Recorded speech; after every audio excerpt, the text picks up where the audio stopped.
2022 Toyota Highlander Hybrid. Is it the best three-row crossover that you can buy? That's what we're going to find out. Welcome to Car Help Corner, where we help you, the consumer, master the process of car buying and car ownership. For over 2 decades, the Highlander has been known as one of the most reputable and reliable SUVs that you can buy on the market. But over the last few years, the Highlander has started to get some pretty heavy competition from much newer three-row SUVs like the Hyundai Palisade and the Kia Telluride. I recently test drove the 2022 Kia Telluride and found it to be a very impressive, well-rounded SUV. So how exactly does the Highlander stack up against the competition? And is it still the best three-row SUV to buy? Well, make sure to stick around until the end of the video because that's what we're going to find out. The Highlander is sold in 2 basic forms. The first is a naturally aspirated 3.5-liter V6 engine with an 8-speed automatic transmission and a choice between either front-wheel or all-wheel drive in the States or standard all-wheel drive in Canada. You can also get the Highlander as a hybrid, which is the version that I'm test driving here.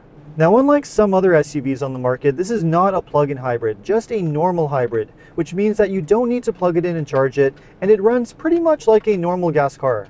The hybrid system consists of a 2.5-liter 4-cylinder engine matched to a pair of electric motors and an eCVT transmission with standard all-wheel drive. Now, of course, the major benefit to this is that you get incredible fuel economy. The Highlander Hybrid is able to get up to around 35 miles per gallon or around 7 liters per 100 kilometers, which is pretty amazing for a big three-row SUV. It's definitely a lot better than what you get with the V6, which is only rated for between 20 and 27 miles per gallon or around 8.5 to 12.5 liters per 100 kilometers. That means you can save anywhere from 30 to 50% when compared to the V6, which is going to add up to a lot of gas savings over time. Now, because this hybrid system does use a 4-cylinder engine, you do get less power when compared to the V6, 243 horsepower versus 295, and the lower power is definitely noticeable.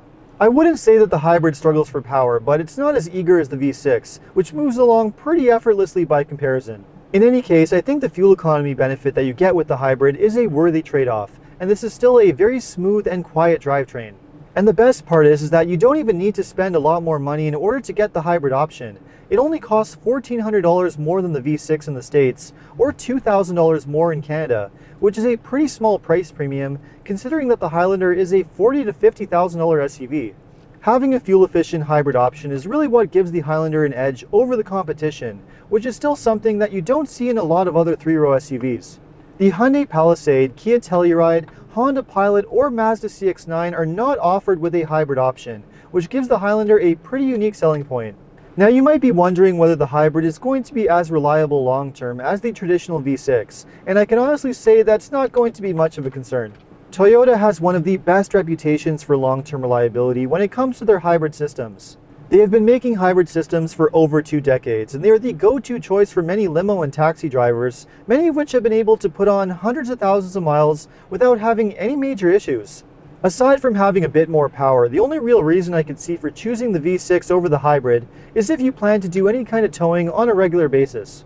Compared to the hybrid, which is rated for up to 3,500 pounds, the V6 is rated to tow up to 5,000 pounds, which makes it much better suited for towing. Whichever drivetrain you go with though, the Highlander gives you a very smooth and easygoing driving experience.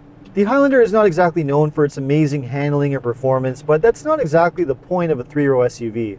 The Highlander is designed to deliver a smooth and comfortable ride for many years to come, and for that purpose, it's perfectly well suited. Part of what makes the Highlander such a comfortable riding SUV is the interior. It's not exactly the most lavish interior when compared to the top trims of the Palisade or Telluride, but it is very well designed and very functional. The lower trims come with an 8-inch touchscreen infotainment system, the same one used across most of the Toyota lineup. The higher trims, however, come with a much larger 12.3-inch touchscreen, which is one of the largest in the segment. Whichever one you get though, you do get pretty dated looking graphics, which is probably one of the biggest drawbacks when compared to some other SUVs.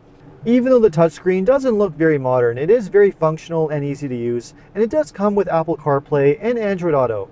The rest of the control layout is very straightforward, making this a great SUV for those who might be intimidated by modern tech. It might be missing a few small features that you can get on the Palisade or Telluride, but this is still a very well-equipped SUV, and I really like the fact that all the active safety features come standard on every trim level. All Highlanders come with Toyota Safety Sense 2.5 Plus, which comes with more advanced detection for both cyclists and pedestrians. This includes features like automatic emergency braking, blind spot monitoring with rear cross traffic alert, lane keep assist, and lane departure warning with the adaptive cruise control. Now, Toyota's lane tracing assist is not quite as good as the highway driving assist that you can get on both the Palisade and Telluride, but it is still pretty good. The other thing that is a little bit lacking with the Highlander when compared to those other SUVs is the interior space.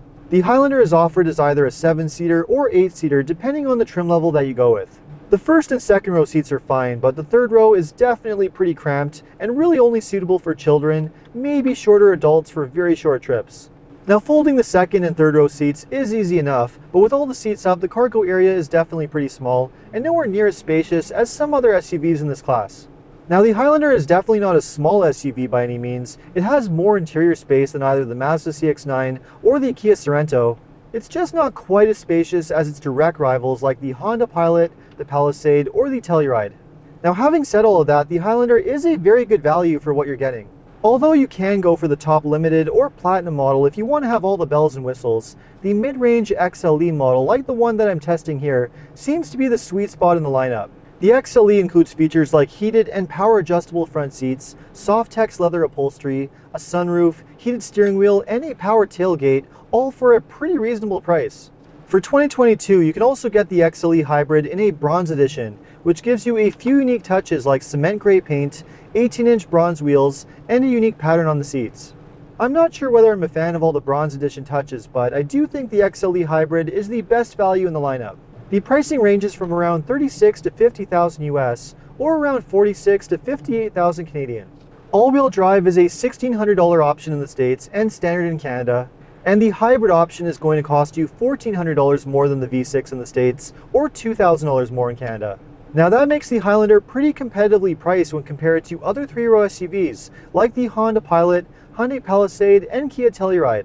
So how exactly does it stack up in the end, and which one should you go with? Well, like I mentioned, the Highlander doesn't have quite as much interior space as the other SUVs listed, so it might not necessarily be the best choice for those who prioritize space. It's also missing a few high-end features that you can get in the Palisade and Telluride, and the infotainment system does look pretty dated by comparison too.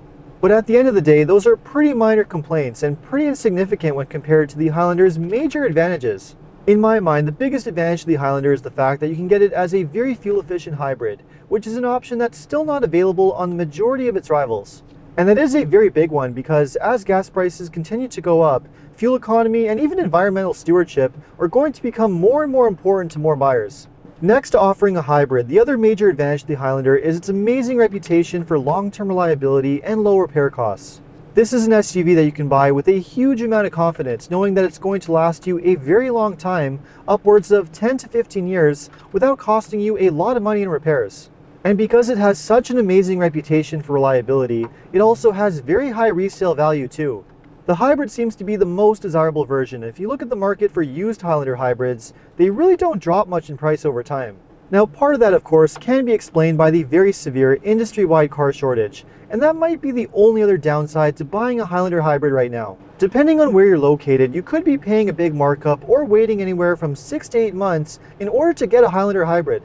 Then again, the huge car shortage is not unique to the Highlander, and you could be in the exact same position with any of its main rivals too. At the end of the day, the Highlander remains one of the best and safest 3-row SUVs to buy on the market. And the hybrid version goes a step beyond that, being the very best choice for many buyers, especially for those who are looking to save as much money as possible. So let me know what you think of the 2022 Toyota Highlander Hybrid. Would you buy one over other 3-row SUVs? Let me know in the comments. And if you enjoyed this video, make sure to like and subscribe. You can also take a look at some of my other car videos by checking out these links over here. Make sure to follow me on TikTok and Instagram. And if you need additional car buying advice, recommendations, or help with getting a great deal on your next new car purchase, make sure to check out carhelpcanada.com. Thanks so much for watching, and see you next time.